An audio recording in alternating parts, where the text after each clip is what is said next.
अतिवृष्टीग्रस्तांच्या मदतीबाबत मुख्यमंत्र्यांनी महत्त्वाची माहिती दिलेली आहे। अतिवृष्टी संदर्भातला अहवाल अंतिम टप्प्यात आल्याची माहिती मुख्यमंत्र्यांनी दिली। अतिवृष्टीमुळे झालेल्या नुकसानीचा अहवाल कृषी विभागाने सादर केल्याची माहिती मुख्यमंत्र्यांनी दिली आहे। मात्र इन्फ्रास्ट्रक्चरच्या नुकसानी संदर्भात मदत देण्यासाठी केंद्र सरकारचं पथक अद्यापही आलं नाहीये। त्यामुळे इन्फ्रास्ट्रक्चरचा अहवाल दिला नाही असं त्यांनी सांगितलं। पुढच्या आठवड्यापर्यंत हे पथक येणार असून त्यानंतर लगेचच अहवाल सादर केला जाईल असंही मुख्यमंत्र्यांनी स्पष्ट केलं।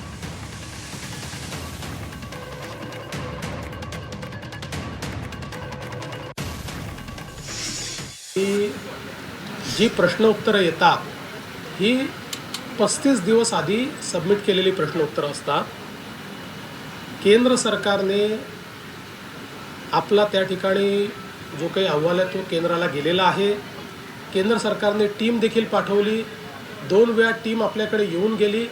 त्या टीमने त्या संदर्भातला अहवाल दाखल केलेला आहे आणि आता आपला अहवाल अंतिम टप्प्यात आहे। मात्र इन्फ्रास्ट्रक्चरचं जे नुकसान झालं त्या संदर्भात केंद्र सरकारने सांगितलं होतं की आमची टीम नंतर येईल, आधी कृषीची टीम येऊन जाईल।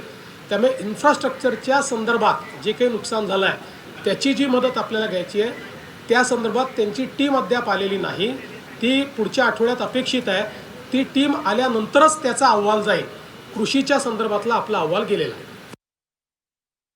केंद्र सरकारनं सांगितलंय की राज्य सरकारकडनं अजून आम्हाला मदतीच्या बाबतीतला जो प्रस्ताव येणं अपेक्षित आहे तो आलेला नाही आणि तो प्रस्ताव गेल्याशिवाय केंद्र सरकार त्या ठिकाणी ही मदत करू शकत नाही, ही वस्तुस्थिती आहे।